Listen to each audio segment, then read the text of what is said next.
Bismillahirrahmanirrahim. Assalamualaikum warahmatullahi wabarakatuh.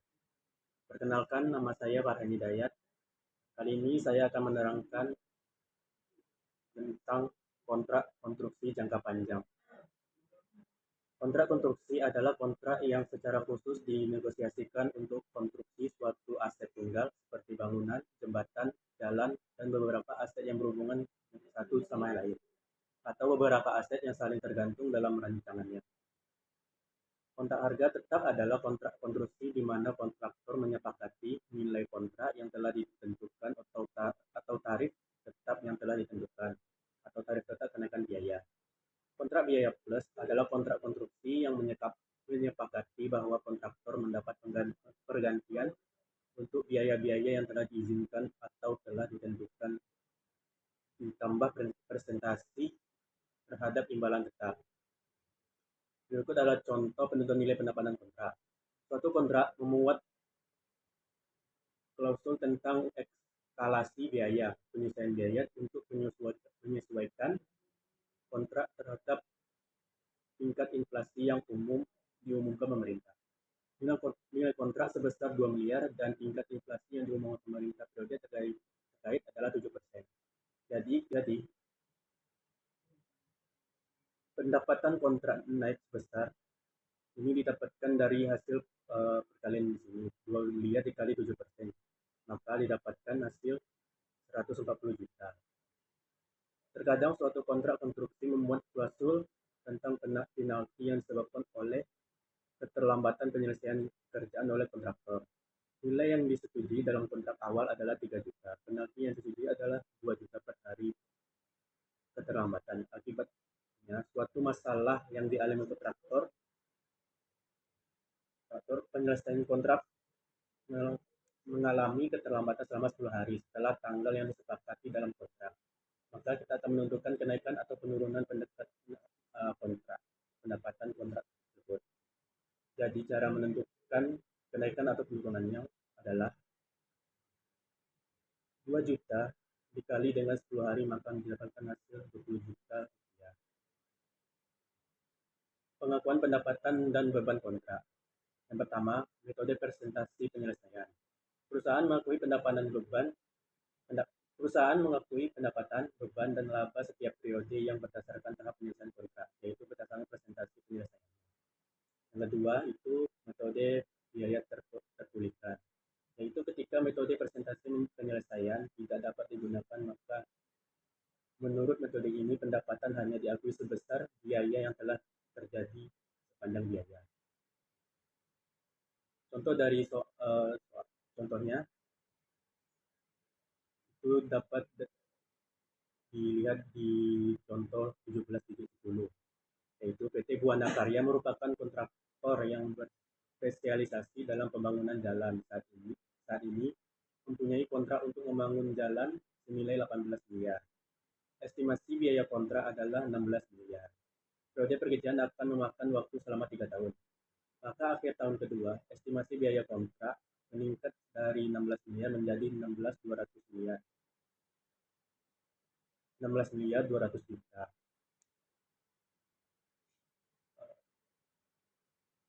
Jadi cara menyelesaikannya itu cara menyelesaikannya yaitu harga kontrak adalah 18 juta dan diambil juga biaya kontrak yang terjadi sebesar 4 juta dan biaya kontrak untuk penyelesaian 12 juta. Jadi dijumlahkan didapatkan estimasi total biaya kontraknya adalah sebesar 16 juta. Dan untuk mendapatkan estimasi laba kotornya, harga kontrak dikurang dengan biaya kontrak yang untuk menyelesaikan. Jadi didapatkan 2 juta. Selanjutnya, untuk mendapatkan presentasi ini, 4 juta dibagi dengan 16 juta, terus dikali dengan 100, dapat hasilnya 25%. Begitu juga dengan tahun kedua. Tahun kedua 18 juta. Tahun kedua 18 juta harga kontraknya. Dan biaya kontrak yang terjadi 11.664.000. Biaya kontrak untuk menyelesaikan 4.536.000. dan estimasi total biaya kontrak 16.000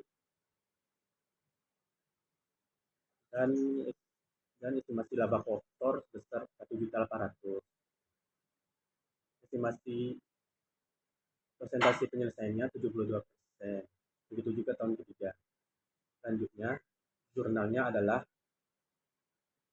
untuk mencatat biaya konstruksi pekerjaan untuk mencatat konstruksi, yaitu pekerjaan dalam proses dan material kas uang dan lainnya.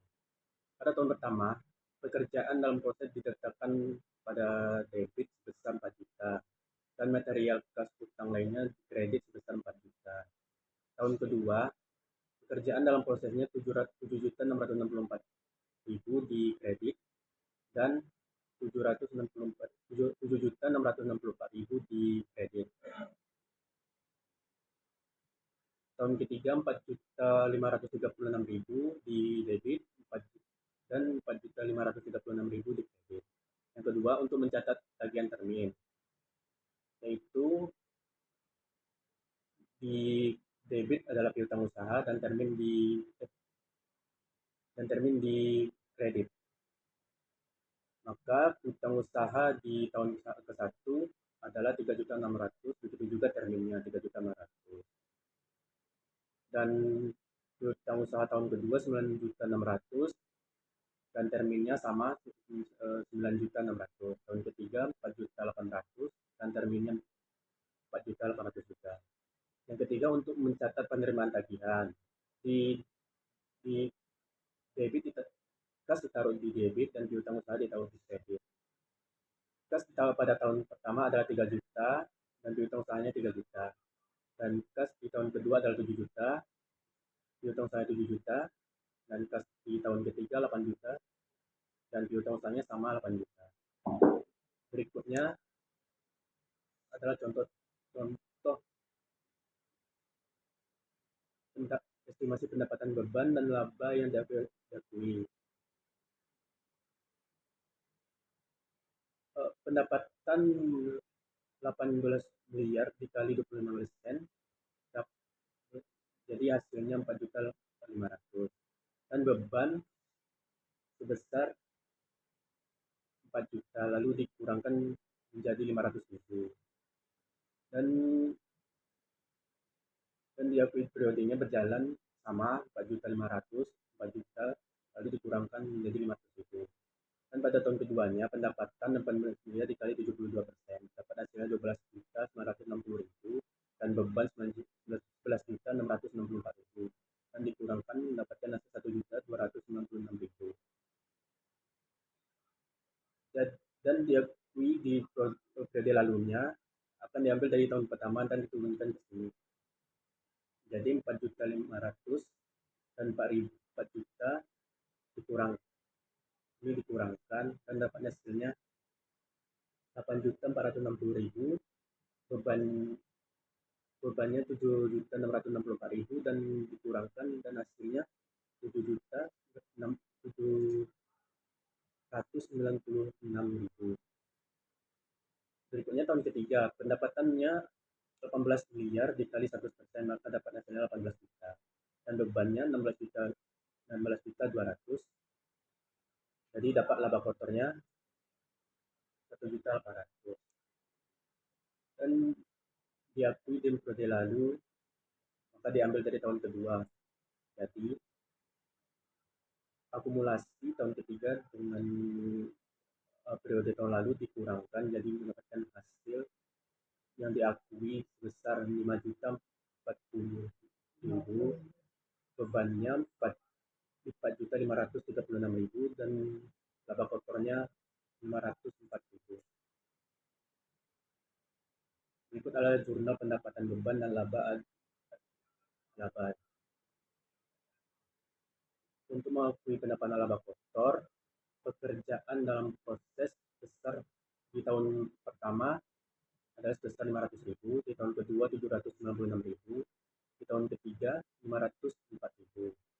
Dan beban kontrak di tahun pertama adalah 4 juta, di tahun kedua 7.664.000, di tahun ketiga 4.536.000. Dan pendapatan kontrak di tahun pertama 4.500.000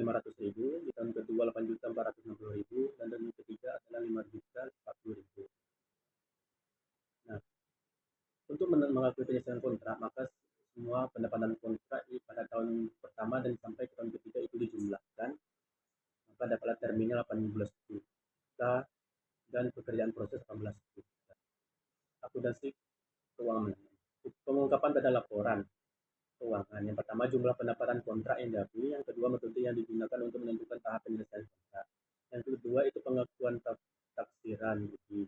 Yang pertama, rugi pada periode berjalan yang secara total menerima keuntungan, dan rugi dalam suatu kontrak yang secara keseluruhan mengalami kerugian.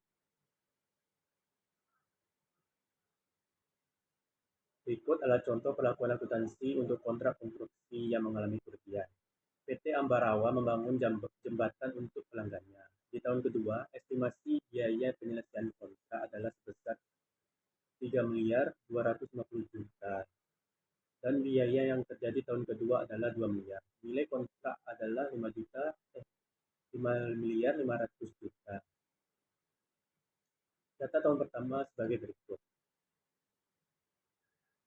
Bisa dilihat datanya, harga kontrak 5 miliar 500 juta, periode berjalan 1 miliar, estimasi biaya penyelesaian 4 miliar, persentase penyelesaian 25%, pendapatan yang diakui 1 miliar 375 juta, laba kotor tahun pertama 375 juta.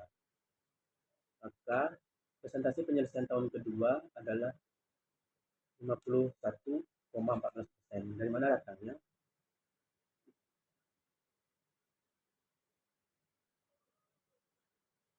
Datangnya 57,14% itu dari hasil 2 miliar ditambah 1 miliar dibagi dengan 5 miliar 250 juta dan dikali 100 dan dapatnya 57,14%. Dari 5 juta 500 miliar atau sebesar 3 miliar 142 juta 587 ribu. Pendapatan diakui pada tahun kedua sebesar 1 miliar 767 juta 587 ribu, dan pada tahun kedua PT Ambarawa mengalami rugi besar. Pendapatan kontraknya sebesar 1 miliar 767 juta 587 ribu, beban kontrak 2 miliar, jadi ruginya sebesar 235 juta 413 ribu. Maka ayat jurnalnya adalah beban kontrak sebesar 12 juta di debit, pendapatan kontrak sebesar 1 miliar 767 ribu 587 1 miliar 760 juta 587 ribu di kredit, pekerjaan dalam proses atau kerugiannya sebesar 232 juta 413 ribu di kredit. Selanjutnya adalah contoh perlakuan akuntansi untuk konstruksi yang mengalami kerugian secara keseluruhan. PT Anggara membangun gedung untuk pelanggannya. Saat ini merupakan tahun kedua dari total durasi proyek selama 3 tahun. Manajemen PT Anggara telah menilai bahwa kontrak ini menguntungkan dan telah mengakui laba di tahun pertama sebesar 20 juta. Berdasarkan metode presentasi penyelesaian, pada tahun kedua ini manajemen PT Anggara memperkirakan kontrak ini akan merugi secara total sebesar 30 juta. Data tentang nilai kontrak adalah sebagai berikut. Harga kontrak pada tahun pertama adalah 500 juta, dan tahun kedua sebesar 500 juta juga. Dan estimasi biaya kontrak sebesar di tahun pertama sebesar 400 juta dan di tahun kedua sebesar 530 juta. Dan estimasi laba kotor di tahun pertama adalah 1 juta. Maka hasilnya presentasinya adalah 20 juta. Dan tahun kedua estimasi ruginya adalah 30 juta. Total rugi dari kontrak sebesar 30 juta harus diakui semua pada periode berjalan atau tahun kedua. Bagaimana perlakuan terhadap laba yang diakui pada tahun pertama sebesar 20 juta? Laba yang diakui pada tahun pertama harus dibalik dan rugi kontrak sebesar 30 juta harus diakui di tahun kedua. Rugi ini merupakan hasil revisi dari estimasi biaya penyelesaian kontrak. Oleh karena itu, diakui sebagai beban periode berjalan, bukan sebagai jurnal penyesuaian periode lalu. Perubahan estimasi biaya kontrak yang kemudian mengakibatkan kerugian dari nilai kontrak diperlakukan sebagai perubahan estimasi akuntansi. Mengacu kepada PSAK nomor 25 kebijakan akuntansi perubahan estimasi akuntansi dan kesalahan perubahan estimasi yang diakui pada periode berjalan ketika perubahan tersebut terjadi, dan periode selanjutnya. Berikut adalah contoh pengakuan pendapatan dan beban dengan biaya keterbulikan. Soalnya, dengan menggunakan ilustrasi yang sama pada PT Buana Karya. Asumsi perusahaan menggunakan metode biaya terpulihkan karena hasil pekerjaan kontrak tidak dapat diukur dengan andal. PT Buana Karya mengakui pendapatan hanya sebesar biaya yang terjadi yang diharapkan dapat dipulihkan. Setelah semua biaya kontrak diakui, maka perusahaan baru dapat mengakui laba. Jika demikian, maka PT Buana Karya akan melaporkan pendapatan dan beban selama tahun pertama sampai tahun ketiga seperti pada tabel berikut. Bisa dilihat pada tabelnya bahwa pendapatan akumulasi sebesar 4 juta dan diakui periode sebesar 4 juta. Beban sama 4 juta, periode berjalan sebanyak 4 juta. Tahun kedua, akumulasi pendapatannya 11.654.000 dan di periode lalu dalam 4 juta dan periode berjalan sebesar 7.660.000 dan bebannya sama dengan pendapatan.